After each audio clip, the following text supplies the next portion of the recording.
அணியன் அணு நிறை அதெல்லாம் வந்து அந்த வார்த்தைக்கு கேள்விப்பட்டிருக்கோம். அணு நிறை வச்சு பெடலிக் வந்து வகைப்படுத்திருக்காரு. கடைசியில் வந்து ஓஸ்லேன்றவர் வந்து அணு எண்ணை வந்துட்டு ஏற்படுத்தியின்படி அணு எண்களோட பயன்படுத்தி நம்ம வந்து முடிச்சிருப்பாங்க ஆவர்த்தன அட்டவணையை. சரிங்களா? இப்ப நம்ம அணுன்னா என்ன? கண்ணுக்கு தெரியாத மிக சிறிய நுண்ணிய துகள் தான் வந்துட்டு அணு.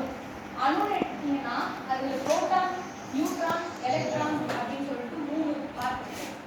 சரிங்களா? அணுவோட மையப்பகுதி வந்துட்டு உட்கருன்னு சொல்லுவாங்க, நியூக்ளியஸ்.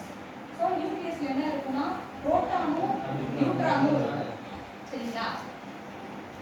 அணுவோட சுத்தி இருக்கிற இந்த வட்டப்பாதை என்ன சொல்லுவாங்க?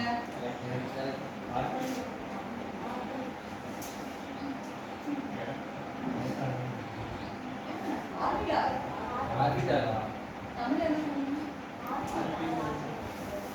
ஆற்றல் மட்டமா?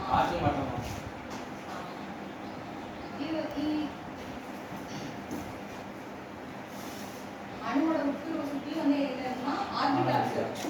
அந்த ஒவ்வொரு ஆர்பிட்டால்ஸ்லயும் என்ன இருக்குன்னா எலக்ட்ரான்ஸ் இருக்கு. சரிங்களா? இதுதான் வந்து பேசிக்கா அணுவோட ஒரு அமைப்பு. இப்படிதான் இருக்கும். சரிங்களா? இப்போ நான் வந்து எடுத்துக்காட்டு வந்து மெக்னீசியம் போட்டிருக்கேன். மெக்னீசியமோட அணு வந்து பார்த்தீங்கன்னா 12. சரிங்களா? இப்போ அணு எண் நம்ம பார்த்தோம். அணு எண்ணுனா என்ன? அட்டாமிக் நம்பருங்க. ஆனா அணு எண்ணுனா என்ன? அதாவது ஒரு அணுவில் உள்ள எலக்ட்ரான்கள் அல்லது புரோட்டான்களோட எண்ணிக்கையை தான் வந்துச்சு அணு எண் சொல்லுவாங்க. நோட் பண்ணிக்கோங்க. அணு எண். அணு போட்டு ஃபர்ஸ்ட் கண்ணுக்கு தெரியாத மிக சிறிய நுண்ணிய துகள் தான் வந்துட்டு அணு.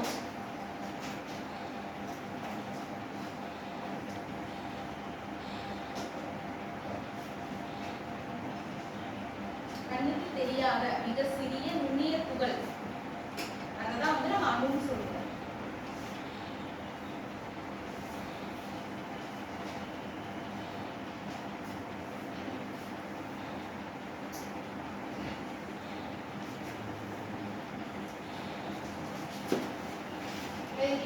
அணு என்ன